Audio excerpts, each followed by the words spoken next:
अस्सलाम वालेकुम नाजरीन। इस किस्त के आगाज में अर्तुल कहता है, या अल्लाह मुझे मुसलमान खून बहाने से बचा ले। ये सुनकर हकीम अर्तुल चौंक जाता है और पूछता है, क्या बात है भाई? अर्तुल कहता है, मुझे जानदार के बेटे उराल पर शक है अर्तुल भाई। बदकिस्मती से इसके अलावा कुछ भी मुमकिन नहीं है। मेरा कालीन बेचना उसको बिल्कुल हजम नहीं हुआ। हकीम अर्तुल कहता है, मुझे उम्मीद है कि उराल इतना घटिया नहीं होगा कि वो चंद सिक्कों की वजह से मुसलमानों का खून बहा दे। अर्तुल गुस्से से खड़ा हो जाता है और कहता है, सिर्फ यही नहीं अर्तुल भाई, सरदार जानदार मुझे अपने खेमे में बुलाने के लिए बेचैन है। उसने अपने बेटे को आज मेरे पास भेजा था। हकीम अर्तुल कहता है, अगर ऐसा है तो दोनों तरफ बहुत ज्यादा खून बहेगा। अगर सरदार जानदार ने उराल को कुर्बान ना किया तो हमारा कबीला उनसे लड़ नहीं सकता भाई। अर्तुल कहता है, हम कोई हल निकालेंगे अर्तुल भाई, फिर हम दरख्त को जड़ों से हिला देंगे।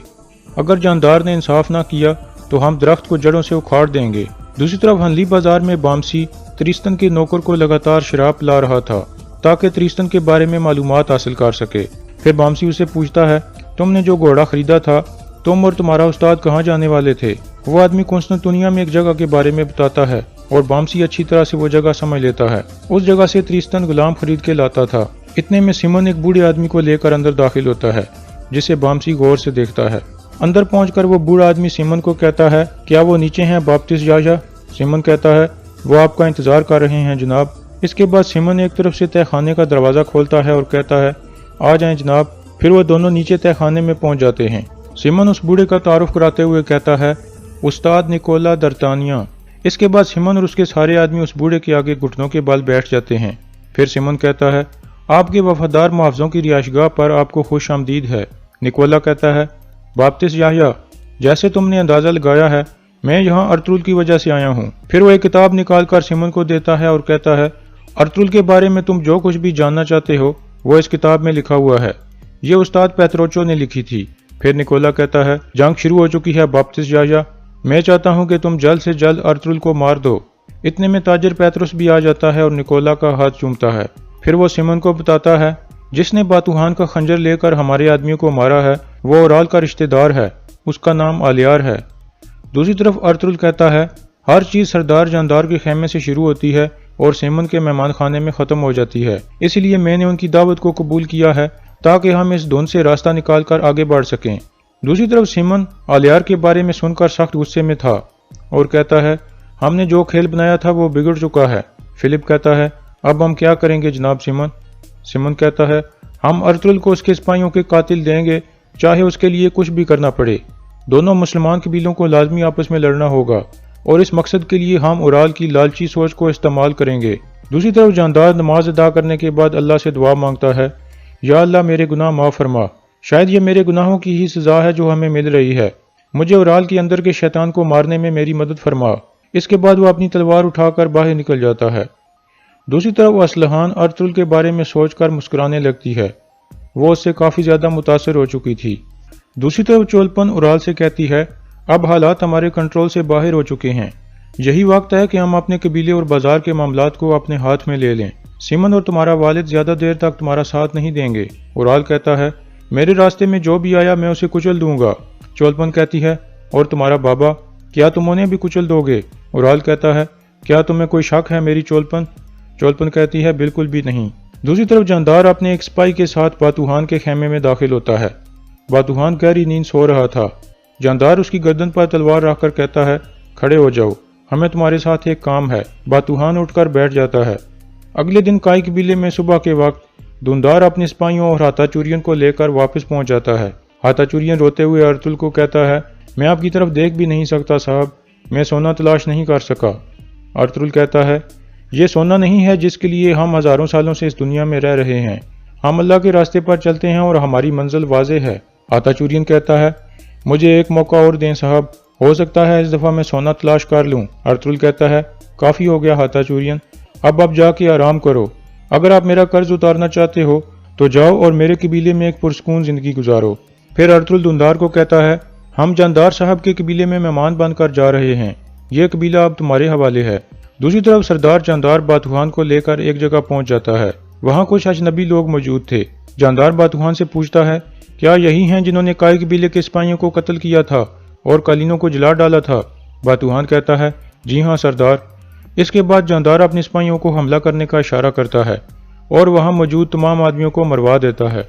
फिर वो बातूहान की गर्दन पर खंजर रखकर कहता है, उराल ने जो किया है वो सिर्फ हमारे तक रहना चाहिए और अब से तुम उराल के हर कदम के बारे में मुझे आगाह करोगे। बातूहान कहता है, मैं ऐसा ही करूंगा सरदार। दूसरी तरफ हनली बाजार में सीमोन कहता है, आपको कोई शक नहीं होना चाहिए उस्ताद निकोला कि अर्तुल मरेगा। निकोला कहता है, अगर तुमने इस मिशन को लेट किया तो तुम्हें एक भारी कीमत चुकानी पड़ेगी बाप्तिस याया। सीमोन कहता है, मैं ये नहीं समझ सका कि आप उस तुर्क से इतने खौफजदा क्यों हैं। निकोला कहता है, तुम उसे नहीं जानते, तुम्हें तब समझ आएगी जब तुम ये किताब पढ़ोगे।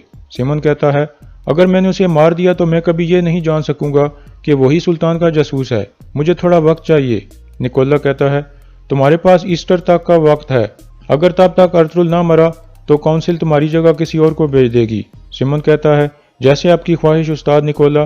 फिर निकोला कहता है, सादुद्दीन कोपिक भी जल्द यहाँ पहुँचने वाला है, ये मत भूलना कि वो तुम्हारा सबसे बड़ा साथी होगा क्योंकि तुम दोनों का दुश्मन एक है, सुल्तान अलाउद्दीन। इसके बाद निकोला वहां से चला जाता है और सीमोन किताब पढ़ने लगता है। दूसरी तरफ अर्तुल अपने कुछ अहम लोगों के साथ जावेदार कबीले में पहुंच जाता है। अर्तुल अब्दुर्रहमान को कहता है, तुम उराल और बातूहान पर गहरी नजर रखना। इसके बाद जावेदार कबीले वाले अच्छे तरीके से उनका इस्तकबाल करते हैं।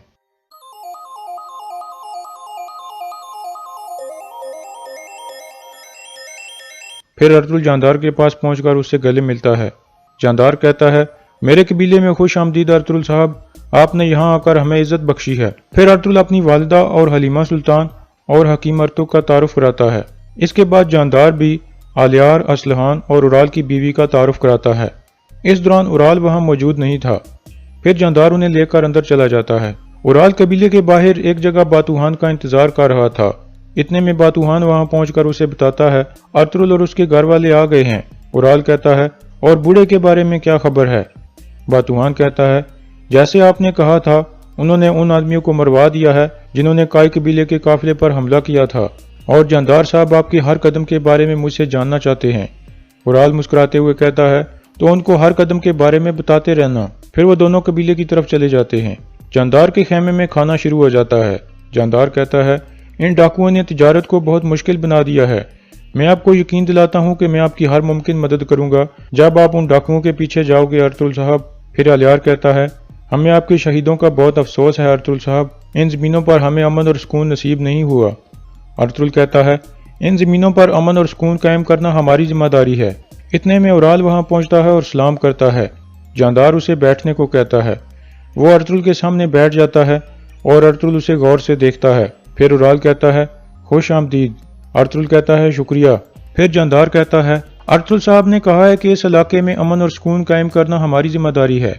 मैं भी इनसे इत्तेफाक करता हूँ और इनके साथ मिलकर चलना चाहता हूँ, इसलिए मैं एक पहला कदम उठाना चाहता हूँ। वीनस वाले हमसे 1500 कालीनें खरीदना चाहते हैं। बाहर तक इतनी ज्यादा कालीनें तैयार करना हमारे लिए तकरीबन नामुमकिन है। अगर दोनों कबीलों की हुनरमंद औरतें मिल जाएं तो इसमें सब की जीत होगी। ये सुनकर उराल परेशान हो जाता है और कहता है, ये आप क्या कह रहे हैं जनाब। जानदार कहता है, दोस्ती की शुरुआत के तौर पर मैं कई कबीले को कारोबार की पेशकश कर रहा हूँ, लेकिन जरूरी चीज ये है कि अर्तुल साहब के जहन में क्या है। अर्तुल कहता है, सबसे पहले मैं इज्जत अफजाई के लिए आपका शुक्रिया अदा करता हूँ। हम यकीन रखते हैं कि रिज़्क़ अल्लाह की तरफ से आता है। फैसला करने से पहले मैं अपने घर वालों से मशवरा करना चाहता हूँ। इनकी राय को मैं बहुत अहमियत देता हूँ। जानदार कहता है, आप बिल्कुल सही कह रहे हैं अर्तुल साहब। दूसरी तरफ सीमोन एक किताब पढ़ रहा था जिसमें अर्तुल के बारे में बहुत सारी मालूमात थी। इतने में पैत्रोस इजाजत लेकर अंदर दाखिल होता है और कहता है, रस्म के लिए हर चीज तैयार है जनाब सीमोन। सीमोन कहता है, मैं भी तैयार हूँ। फिर पैत्रोस कहता है, आज सरदार जानदार ने अर्तुल और उसके घर वालों की दावत की है। सीमोन हंसकर कहता है, अक्लमंद बूढ़ा जानदार, उसको पता चल गया है कि उराल ही वो आदमी है जिसने तुर्गत के काफिले पर हमला किया था। वो जंग शुरू होने से पहले ही उसे खत्म करने की कोशिश कर रहा है। देखते हैं कि आगे क्या होता है। दूसरी तरफ अर्तुल अकेले में अपने घर वालों के साथ सलाह मशवरे के लिए बैठता है। हैमा खातून कहती हैं, ये कारोबार हमारी जरूरत के वक्त आया है, लेकिन मैं हैरान हूं कि वो हमें इसकी पेशकश क्यों कर रहे हैं। अर्तुल कहता है, कोई भी हिरन अपने शिकार की तरफ नहीं भागता वालिदा। जानदार सरदार के पास एक वजह है, वो हमारे सिपाहियों के खून की कीमत अदा कर रहा है। हैमा खातून कहती हैं, लेकिन हमारे दोनों कबीले किसी जंग पर तो नहीं है, फिर वो कीमत क्यों अदा करेंगे। हकीम अर्तुग कहता है, हमारी कालीनें जलने से फायदा किसको हुआ और नुकसान किसको हुआ।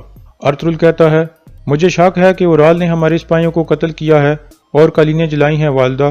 یہ سن کر حائمہ خاتون چونک جاتی ہیں اور یہاں اس قسط کا اختتام ہو جاتا ہے۔